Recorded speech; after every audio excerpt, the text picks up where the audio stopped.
Learning take মিডিয়ার পক্ষ থেকে স্বাগত। জাভা প্রোগ্রামিং এর ধারাবাহিক টিউটোরিয়ালে আজকে আমরা দেখব ডাটা টাইপস সম্পর্কিত বিষয়াদি নিয়ে। তো ডাটা টাইপস কি, সেটা হচ্ছে আমরা বিভিন্ন প্রোগ্রামে দেখিয়েছি যে ইন্টিজার টাইপের বিভিন্ন ধরনের ভেরিয়েবল আমরা ডিক্লেয়ার করি, ফ্লোট টাইপের ভেরিয়েবল ডিক্লেয়ার করি। তো এগুলো হচ্ছে একটা ডাটা টাইপস। সো জাভাতে এরকম কয় ধরনের ডাটা টাইপস আছে সেগুলো নিয়ে এখন আলোচনা করব। সো এর জন্য আমি একটা পিকচার দেখাই। ওকে, সো এই পিকচারে দেখুন যে আসলে জাভার যে ডেটা টাইপ সেগুলো আলোচনা করা হয়েছে আর কি। তো জাভা আসলে যে ডেটা টাইপগুলো সেগুলোকে সাধারণত দুইটি গ্রুপে ভাগ করা হয়েছে, একটা হচ্ছে প্রিমিটিভ ডাটা টাইপস আর একটা হচ্ছে non primitive data types. So primitive data টাইপের ভিতরে byte, short, integer, long, float, double, boolean, character ইত্যাদি ধরনের মানে ডেটা টাইপস আছে এবং এগুলো কিন্তু সাইজ দেওয়া আছে প্রত্যেকটারই। আপনারা চাইলে এগুলা মনে রাখতে পারেন। আর নন প্রিমিটিভ ডেটা টাইপ যেগুলো সেগুলো হচ্ছে ধরেন সাইজ ওইভাবে ডিফাইন করা যায় না, কেননা আমি যদি একটা উদাহরণ দিই, যেখানে প্রথমে দেওয়া আছে স্ট্রিং। তো স্ট্রিংটা হচ্ছে সাধারণত অনেকগুলো ক্যারেক্টারের সমন্বয়। তো সো ক্যারেক্টারের সাইজ হচ্ছে 2 বাইটস। সো আপনি এখন যতগুলো ক্যারেক্টার লিখেন স্ট্রিংটার সাইজ কিন্তু ঠিক ততটুকুই হবে এই ক্যারেক্টার অনুসারে। তো ঠিক একইভাবে অ্যারে ক্লাসের একই অবস্থা। তো আমরা আজকে কোডের মাধ্যমে দেখব যে কিভাবে আসলে এই ডেটা টাইপস গুলো কাজ করে এবং ডেটা টাইপের যে সাইজ গুলা এবং ডেটা টাইপের একটা রেঞ্জ আছে, অর্থাৎ একটা ডেটা টাইপ ডিক্লেয়ার করলে তার অধীনে কতটুকু রেঞ্জের আপনি সংখ্যা নিতে পারবেন বা কতটুকু রেঞ্জের ভ্যালু আপনি অ্যাড করতে পারবেন সেটা আমরা দেখে নিব। যেমন এখানে একটু খেয়াল রাখবেন যে বুলিয়ানের সাইজটা কিন্তু হচ্ছে বিটে দেওয়া 1 বিট, আর বাকি সবগুলা কিন্তু বাইটে দেওয়া। সো বুলিয়ানে 1 বিট এবং এর ভ্যালু হচ্ছে খালি দুইটা, ট্রু এন্ড ফলস। সেটা আপনারা হয়তো বা আমার প্রিভিয়াস টিউটোরিয়াল যারা দেখেছেন তারা বুঝবেন। তো এখানে দুইটা ভ্যালু ছাড়া অন্য কোনো ভ্যালু কাজ করে না। আদারওয়াইজ ইন্টিজার যেসব ভ্যালু আছে যেমন 0, 1, 2, 3 ইত্যাদি কিন্তু আপনি অ্যাসাইন করতে পারবেন। আর ফ্লোট তো হচ্ছে মানে দশমিক বা ভগ্নাংশ সংখ্যাগুলোকে নিয়ে কাজ করে। তো আমরা এখন আমাদের ইক্লিপসে আইডিতে চলে গেলাম। ইক্লিপস আইডিতে আমরা দেখব ডেটা টাইপসগুলো কিভাবে কাজ করে। তবে এর আগে অবশ্যই আপনাদের একটা থিওরিটিক্যাল বিষয় জেনে নিতে হবে যে 1 বাইট ইজ ইকুয়াল টু হচ্ছে 8 বিট।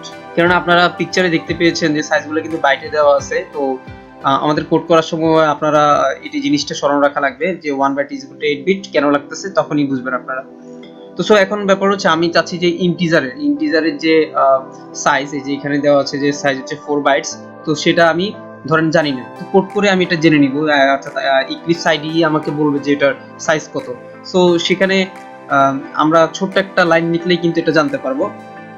তো যেটা করবো যে আমরা জাভাতে কিছু প্রিন্ট করতে হলে আমরা যে এই জিনিসটা লিখি system.out.println সেটাই লিখছি। ওকে, এই জিনিসটাই আমরা লিখি, অর্থাৎ এটার ভিতরে আমরা ডাবল কোটেশনের ভিতর বা ডাবল কোটেশন ছাড়া অন্যান্য যেসব জিনিসগুলো লিখি এগুলো কিন্তু আমাদের কি প্রিন্ট করে। আর বাই ডিফল্ট ভাবে তো এই যে public static void main method, এটা তো জাভার যে কোনো কোডে লাগে। তো এখন আমি ধরেন ইন্টিজারের ভ্যালু করতে চাচ্ছি, তো এই জন্য আমি ইন্টিজার লিখবো, ইন্টিজার, অর্থাৎ ইন্টিজারের ভ্যালু বলতে ইন্টিজারের সাইজ আমরা নির্ণয় করতে যাচ্ছি। ইন্টিজার লিখে ডট দিব, দেন হচ্ছে সাইজ লিখবো। ওকে, দেন এটাকে হচ্ছে 8 দ্বারা ভাগ দিব। এখন এই জিনিসটা একটু বুঝতে হবে আপনাদেরকে, এই যে নেমিং কনভেনশনগুলো না ফলো করলে এটা কিন্তু রান করবে না। এই যে ইন্টিজার, এটার আইটা কিন্তু বড় হাতের, অর্থাৎ ফার্স্ট যে ক্যাপিটাল ফার্স্ট যে ওয়ার্ডটা সেটা ক্যাপিটালে দিতে হবে, অর্থাৎ বড় হাতের দিতে হবে। দেন হচ্ছে যে সাইজকে আমরা 8 দ্বারা ভাগ করব। আচ্ছা, এটা 8 দ্বারা ভাগ করবে কেন? 8 দ্বারা ভাগ করবে একটা কারণই, কারণ ব্যাপার হচ্ছে কম্পিউটার এগুলো বিটে হিসাব করে আসলে।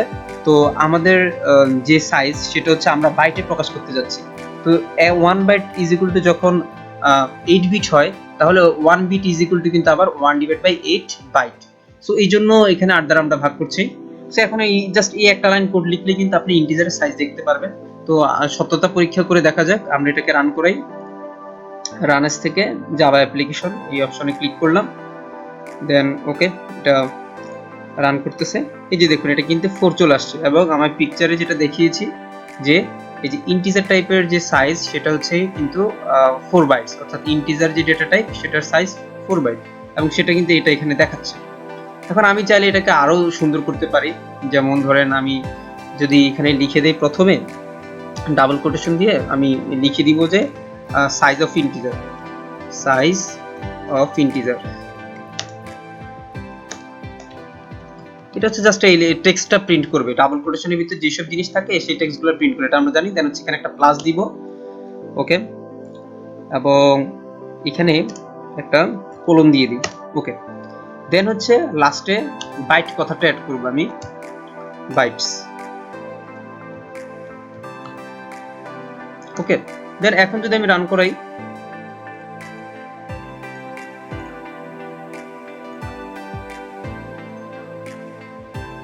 দেখুন খুব সুন্দরভাবে এসেছে। Size of integer 4 bytes. এখানে একটা স্পেস থাকলে ভালো হতো, তো সো আমি এখান থেকে স্পেস দিয়ে নিই। দেন হচ্ছে আবার যদি রান করি, এই যে দেখুন এবার কিন্তু সুন্দরভাবে এসেছে। সো এইভাবে কিভাবে আপনারা কিন্তু ফ্লোটের জন্য করতে পারেন, যেমন আমি একটু দেখাই। যেমন আমি পুরো লাইনটা কপি করি আবার নিচেটাকে পেস্ট করি। এবার আমি ফ্লোটের জন্য করব, তো এখানে আমি লিখে দিব ফ্লোট, সাইজ অফ ফ্লোট, অর্থাৎ এই লেখাটা প্রিন্ট করাবে। দেন হচ্ছে এখানে আমাকে বলে দিতে হবে এটা ফ্লোটের জন্য। সো ফ্লোটের একটা কিন্তু বড় হাতের হবে, ফ্লোট। ওকে, দেন বাইটস কথাটা তো আগের মতোই থাকবে। দেন আমি যদি আবার রান করি তাহলে ফ্লোটের সাইজ কত দেখাবে সেটা দেখুন। ফ্লোটের সাইজও কিন্তু 4 বাইটস দেখাচ্ছে, যেটা কিন্তু আমরা এখানে দেখতে পাচ্ছি দেওয়া রয়েছে 4 বাইটস। সো একইভাবে অন্যান্য যেগুলো আছে একমাত্র বুলিয়ান ছাড়া বাকি সবগুলাই কিন্তু আপনারা এইভাবে সাইজ দেখে নিতে পারবেন। এখন কত হচ্ছে এগুলোর রেঞ্জ কত, অর্থাৎ সে কতটুকু সংখ্যা নিতে পারবে, অর্থাৎ কতটুকু রেঞ্জের ভিতরে সে তার ভ্যালুগুলো নিতে পারবে আর কি। তো সেই রেঞ্জটা আমরা কিভাবে জানবো? তো রেঞ্জটা আমাকে জানতে হলে যেটা করতে হবে, যে এখানে একটা কোড লিখতে হবে। ধরুন আমি ইন্টিজারটা জানতে চাচ্ছি, তো আমি এখানে একটা লাইন পেস্ট করলাম এবং এখানে বলবো যে range of integer, range of integer. তো সো রেঞ্জ অফ ইন্টিজারের এখানে আমাকে ইন্টিজার লিখার পরে এখানে একটা কথা লিখতে হবে। এখানে ইন্টিজার লিখে আন্ডারস্কোর দিতে হবে। দেন হচ্ছে যে মিন ভ্যালু, সরি এখানে আন্ডারস্কোর নয়, এখানে ডটই থাকবে, জাস্ট মিন, তারপর হচ্ছে আন্ডারস্কোর, দেন হচ্ছে ভ্যালু। এগুলো সবগুলাই ক্যাপিটাল হাতের হবে। সেটা দিলাম। দেওয়ার পর এখানে কিন্তু আমাদের বাইটস দেওয়া দরকার নেই, কারণ এখানে এটা বাইটসে প্রকাশ হয় না, এটা জাস্ট সংখ্যায় প্রকাশ হয়। এটা এখানে আমরা 2 দিব। আচ্ছা, রেঞ্জটা হচ্ছে আপনাকে সর্বনিম্ন ভ্যালু থেকে সর্বোচ্চ ভ্যালু পর্যন্ত দেখায়, তো এই জন্য প্রথমে মিন ভ্যালু দিলাম। দেন হচ্ছে ম্যাক্স ভ্যালু বের করব, অর্থাৎ সর্বোচ্চ ভ্যালু যেটা সেটা বের করব। এখানে প্লাস দিয়ে নিই। দেন হচ্ছে আমি এটা দিলাম এবং এখানে এটাকে ম্যাক্স করে দেব, M A x. Okay, max value করে দিলাম। অর্থাৎ এখানে লাইনটা যেভাবে প্রিন্ট করবে যে রেঞ্জ অফ ইন্টিজার এই কথাটা প্রথমে আসবে, দেন হচ্ছে যে সর্বনিম্ন সংখ্যা থেকে 2 কথাটা প্রিন্ট হবে, তারপর হচ্ছে সর্বোচ্চ সংখ্যাটা দেখাবে। তো এখানে আমি একটু স্পেস দিয়ে নেই 2 এর আগে ও পরে, যাতে স্পেস দেখায়। দেন হচ্ছে আমি যদি এটাকে এখন রান করি, তাহলে দেখুন এই যে রেঞ্জ অফ ইন্টিজার সেটা দেখাচ্ছে এত, অনেক বিশাল সংখ্যা কিন্তু। তো আসলে এটা কি সত্য কিনা এটা আপনারা ইন্টারনেট সার্চ করে জানতে পারেন। তো আমি আপাতত ইন্টারনেট সার্চ করে আপনাদেরকে দেখিয়ে দিই এটা সত্যতা যাচাই করার জন্য যে আমার কম্পাইলার ঠিকমতো ধরেছে কিনা।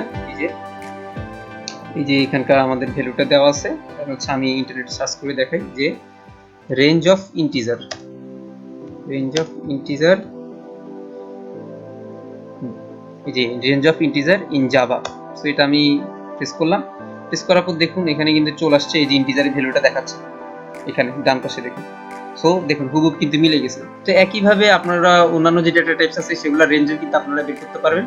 তো এই হচ্ছে আসলে ডেটা টাইপস জাভাতে ইনিশিয়ালি ইউজ হয়ে থাকে, এবং মোস্ট অফ দা কমন জিনিস হচ্ছে যে ফ্লোট, ইন্টিজার, তারপরে হচ্ছে আপনার বুলিয়ান, ক্যারেক্টার, এগুলোই ইউজ হয়ে থাকে। তো আশা করি সকলে বুঝতে পেরেছেন। ধন্যবাদ সকলকে।